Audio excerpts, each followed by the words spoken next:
We're here, man, with another Ben 10 reaction type video. If y'all got any other videos y'all want me to see, I'll literally react to anything Ben 10 related. You know what I mean? So we got When the Heroes Kill Rule Makes No Sense by Mr. Danboy Wonder. Link to his page will be down there. I do remember this popping up on my feed, but like I think it was like, I don't know, before I started locking in with reactions to Ben 10. So we're gonna see what he's talking about. I mean, I watch Ben 10. I assume he's talking, but he said a heroes. I don't know, man. We'll see what the word is. Make sure y'all like and sub up if you like Ben 10 and you want to see me react to other stuff. Yeah, we're gonna have to investigate you, buddy. When it comes to superheroes, there's always that question about their stance on killing. Oh, so this anybody. Execute the bad guys, and if so, why? Unless you're Arkham Batman who does everything to a motherfucker but kill them, bro literally be hurling propane tanks at thugs and has the audacity to say, "Don't worry, Gordon, he's fine." It's usually made clear on where a hero stands on the matter, especially if you were the lead on one of the big three networks, as those networks like to keep things child-friendly and light for the most part. Yeah, because the superhero never want to get rid of, bro. I hope he goes into that. Too much to have take a prominent stance on your action cartoon. Unless your name was Ben Tennyson. Whether or not Ben has a rule about killing is a major discussion point in the fandom, mainly when it comes to his UA. I'm surprised he didn't put Ben 10 in the title. Hey, Dan boy, hit me up. I'm into this Ben 10. Oh! Ben has multiple instances where you could. How do I get this off? He is indeed going to kill his enemies. Outside of The Last Airbender, Ben 10 is like the only cartoon I recall making the idea of his protagonist taking a life the central part of a story, with the topic becoming a hot one due to Ben's attitude towards dealing with his friend Kevin during the Ultimate Kevin arc. It's the most prominent instance in the show where we see Ben genuinely talk about taking a life. Oh yeah, he want him gone. His friend Kevin. This was crazy. Get him gone. I want Kevin out of here. Bilgax or the villain Pryor. Did he say Bill? Ben all around has a weird track record with his stance and approach to killing. So today I want to take a closer peek at it to see if I can figure out exactly where Ben stands. Am I gonna, when I post this, am I gonna get away with showing this? I mean, he did, right? In Ultimate Alien may be what caused this discussion, but Ben and Classic also has like tons of questionable moments. They of course aren't as upfront about it in the Classic series since it's a more lighthearted show. Also, you know, Ben's like a 10-year-old, and having a 10-year-old flat out talk about killing somebody would have had this show since Adult Swim in a heartbeat. Now, Ben never actively shows any murderous intent unless it's against JT and Cash. Is it just me, or was that thing smiling when it smashed our... How'd he play? How's he able to play this? Boy, I better not catch nothing when I post this. Grunts he squares off against. Him beating down on non-human goons with a bit more force is just a cartoon staple, though. There's tons of action cartoons where the characters will tear through enemies that, if they were human, would get your show hit with the TVMA rating for sure. Ben's aggressive combat style is more so just the artists and animators decided to craft entertaining action, rather than it being proof of him being a ruthless hero. Because he has a handful of moments in the show that just shows how overpowered Ben is, low key. He don't got nobody to get it done. I mean, he don't get it done. They keep coming back, but still. He stopped the Kraken from killing that main shitty biologist guy in the Kraken episode. True. And Kevin, funny enough, in Classic, points out how a good guy like Ben doesn't have the balls to finish off a bad guy like him. Good guys never have the guts. Bro, you know, I'll wait. If only he knew how wrong he was. So while Ben in Classic really shows any thirst for killing, I'm not gonna lie, I like Dan Boy Wonder, man. Y'all suggest me any videos by him too. I like the way he talk his style. And sometimes even stands against it. There are still he talk like me. Not really. I talk different. I'm better. How fully against it he is. The main instances of evaluating Ben's potential of having a no-kill role in Classic comes into play whenever one of his main antagonists are involved. Not surprising that this is the case, since anytime he crosses paths with the Vilgax, Ghost Freak, even the Forever King, the stakes were always high, which is why it's surprising that Ben never explicitly pondered the thought of taking them out for good, especially Vilgax. Like, he should have been on a sushi platter a long time ago. In the season 1 finale, Ben does blow Vilgax shit smooth off with Max's anti-Vilgax gun that Vilgax does tank, but it ends up trapping him in his chip, causing him to blow up, where Ben believed him to be dead, as the next time they see each other and back with a vengeance, he was surprised that both him and Kevin were alive. Now, you can make the argument that Ben wasn't going for the kill at that moment. Instead, he was just pulling the Bale Batman special of, I won't kill you, but I don't have to save you. Which, I mean, you know, it's a fair take, but like, he thought bro was dead. In Secret of the Omniverse, when Ben gets access to Waybig, he literally picks Vilgax up and baseball pitches him into look at that form. When Ben gets access to Waybig, he literally picks Vilgax up this grown, not grown, I was about to say grown man. This kid, grown and kid, baseball whatever, sends him man. into space. And while it is a funny ass thing for Ben to do, this to me Whoa. feels more like a fuck you a-hole type of. Switch to TurboTax and file your own taxes free in the app if you didn't file with us last year. Just file with TurboTax due Where's my mouse? by February 20th. Why is this ass so long, Dan? I better not get another one.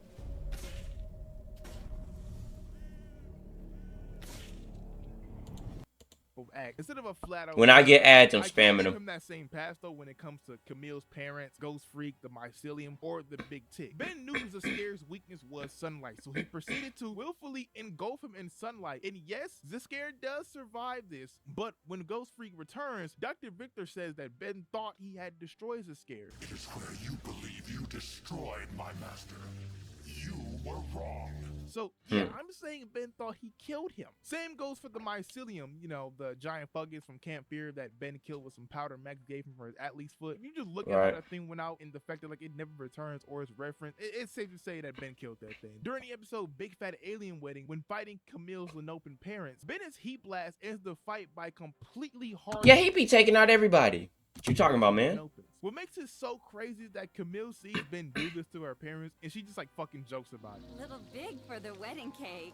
Shorty, your parents are fucking dead. In the next 10 finale, This man dead boy Wonder, man. And he like Ben 10? Here you go. Explosion that ends up taking off half of Mount Rushmore and seemingly vaporized Driscoll. And yes, he does come back in Ultimate Alien. I just don't understand how he just didn't die though. Like that armor must be something fucking serious to tank a blast like that. As much as I like to, I'm not gonna count this against Ben, as even though the show makes it seem like Driscoll is dead, the dialogue from Max and Ben say otherwise. So just chalk this up to Ben going overboard and not thinking too much about it. However, none of those moments are more egregious than what Ben does to the big tick. He jumps inside of the tick. Isn't this a one-off episode? Destroy it from the inside, decimating its organs, heart, and bones. I think that alone is all the evidence you need to assume that, yeah, this kid is a fucking psychopath. Early on in Ben's superhero career, you can make the argument that he only acts to kill his villains when the stakes are high. Sometimes in both direct and indirect fashion. This man Dan is on one. Change when he gets older. The decision to age up Ben in the sequel series is still one of my favorite things the franchise did, especially since along with his growth in age, the show decided to grow up as well. The UAF era is the darkest and most mature out of the three eras of Ben 10. These shows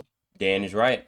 tackle some very heavy subjects, and most fans believe that they tackled them well. So when you see them start to fumble, it becomes a talking point. The hybrid invasion arc is what I and many consider Ben 10's peak. It excels at everything you could ask for in a story arc, though there is one glaring issue. What you about to say? On episode 6 that the deed aliens being controlled by xenocytes. Ben is able to cure Ken, Gwen's brother, who was taking under control of the xenocyte, proving that these are turning humans into alien puppets. And you think since the team knows that, they go easy on them, right? Right? Oh, I think they about to. I think I remember they about to bully all the TNAs. Fight back! Fight back! Before you could defend their brutality by saying the DNA aliens are just creatures so the show can get away with it, like every other show does. The show makes it known to them that there are humans that are under the DNA alien skin, yet they continue their aggressive methods against them. Like they drop a building on some of these niggas, dude. Dang. Of course, this is still a kid's show, even though it is a bit mature than others. Look at Dark Star. There's still a high chance that none of these DNA aliens actually die, but it really confuses things like so much. Ben knows that he can cure them. He did it to Ken, and yeah, it does take a lot of energy out of the Omnitrix, but after he does it to Ken, he just doesn't try to do it again until the near end and finale of the arc. It takes Dark Star of all people Look at Cannonball. to remind bro that he has the power to cure them. These are human beings, Michael. They're under alien control. We take them down, not out. You're a fool, Ben. What would you do? Cure them? Actually, that's not a bad idea. Ben, my guy, you Bro. found that out in episode 6 of the show. It's getting kind of hard to defend you, big bro, and it's not gonna get any easier. Shut. Ultimate Alien is where this conversation is most prominent due to the Ultimate Kevin arc. The arc where Kevin goes insane due to absorbing ultimation. Why this look like And Ben 4K-ish? becomes What the hell heck? on I Kevin. don't remember it The looking biggest like that. criticism in this arc is that Ben just jumps to the conclusion of killing Kevin when we never really see him move like this anywhere. Why does it look so crisp?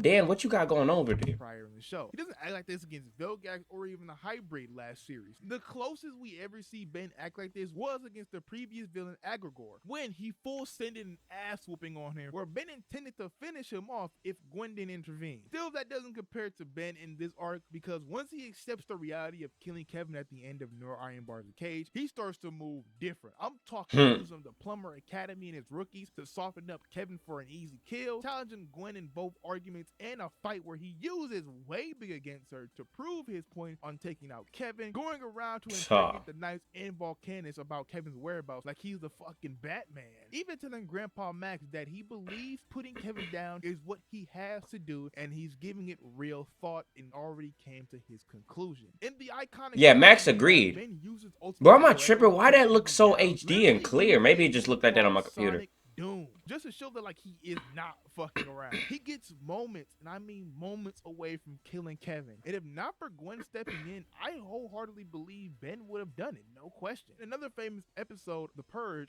that Pierce? Alien once again throws him in a position that brings Ben's killing into question. When the Forever Knights are going around purging alien life on Earth, the Knights kill a well-established character, Pierce Wheels, in the opening of this episode. And I feel like if Ben knew that, he probably wouldn't have just monologued to Driscoll and instead actually drove his ultimate spider monkey leg through his fucking shoulder. Still, Ben just makes a serious yet believable threat to the Knights that every Here you are. Dan, don't do this to me. their brother has heard, where he states that if they hunt any more aliens, they'll regret it for their very short lives. Watching this moment always gives me chills, dude. It's so fucking peak. This ends the Ultimate Kevin incident. Bro, am I tripping? Why does this look so? I'm off that. Ben may not have a no kill rule at all like other heroes. However, this is the most concrete evidence the show gives going forward, as the most Omniverse gives us is an enraged 11-year-old Ben destroying malware. However, I Look don't at think malware. Ben meant to kill malware in this instance. He went in for a punch in his human form, and the Omnitrix just so happened to overload him. But I will say it was a justified murder, because if someone took your favorite thing in the world right in front of you and lapped it off, they'd be on the top of your hit list. In the Showdown two-parter, both Malware and Asmus state that the heroes assumed they had destroyed Malware for good. Ben, once again this time with the help of feedback, takes down Malware, and though it's hard to tell exactly what happens to him, Malware just becomes like this stone husk of himself. Vilgax and Albedo end up stealing his husk to repurpose it into a suit for Vilgax, but it seems to have no sentience and is just a suit of armor. So Ben technically kills Malware. Yeah, he kills him twice. Ben That's also crazy. vaporizes the Scarab for like the third or fourth time, but this time he leaves a huge ball of light in the area, so he seemingly can't be revived, meaning that, yeah, Ben kills him once and for all. I say with uncertainty though, because the Scarab's like a cockroach. The guy like never died. In the Saturday crossover, Ben absorbs all of Vivi Argos'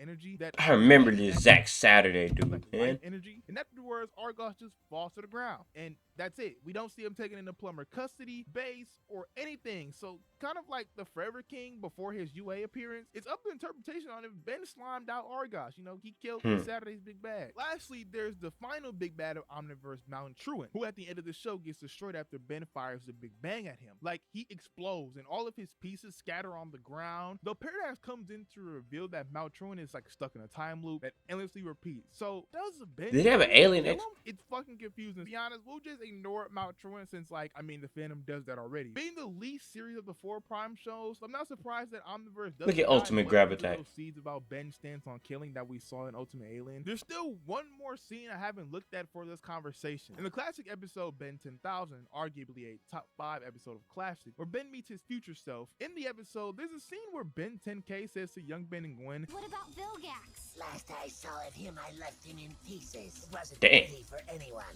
Enough said. I've seen fans tie this Ben 10K future in with the Goodbye and Good Riddance What If episode, where in that episode, Ben gets his secret identity revealed, but more importantly, we see Vilgax get blown up. At best, he's like probably put in critical condition, and at worst, the motherfucker's dead. It's a neat theory that I sometimes subscribe to. However, the way 10K talks, it sounds like he himself ended Vilgax. So it's possible to believe that Ben in the future has actually killed, considering the idea of killing more than his younger / prime self, especially when it comes to his Look at more Spitter. threats. However, if that is the case, it's kind of weird how in that episode is that if he did kill Vilgax back in the past, why wouldn't he do it again? Like, he comes back and he just leaves him frozen in the lake. Like, you think he just end his existence and kill him now, so he's done. Nah, because the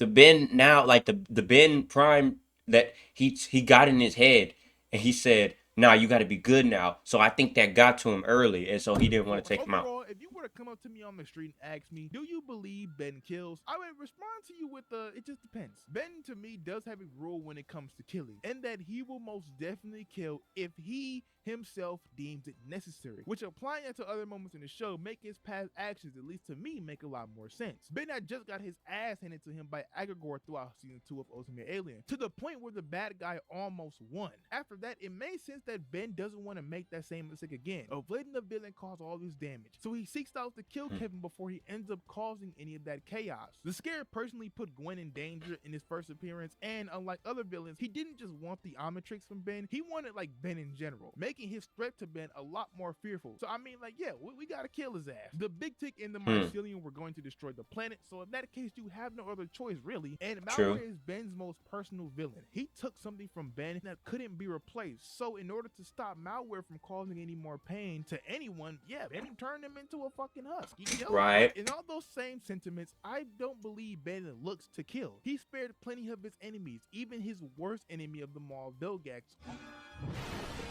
Bro, you gotta stop playing these clips, bro. I don't know what I can and can't get away with. Say the word. I will.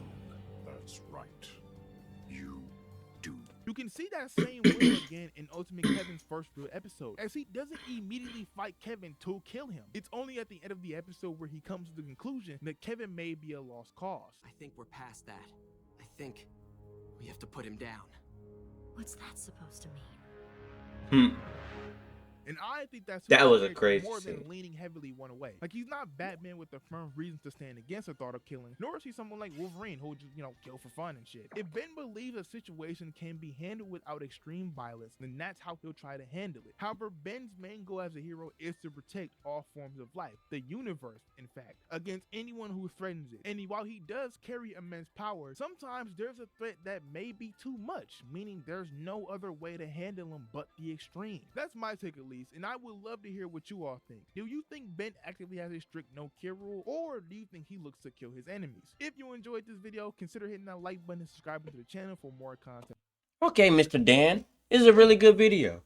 And yeah, I do believe Ben wants to take somebody out when he can. He has the power to do it, obviously. But let me know what y'all think. Let me know if you want to react to anything Dan Boy related, man. And I'll catch y'all next time, man. Make sure y'all like and sub up for more Ben 10.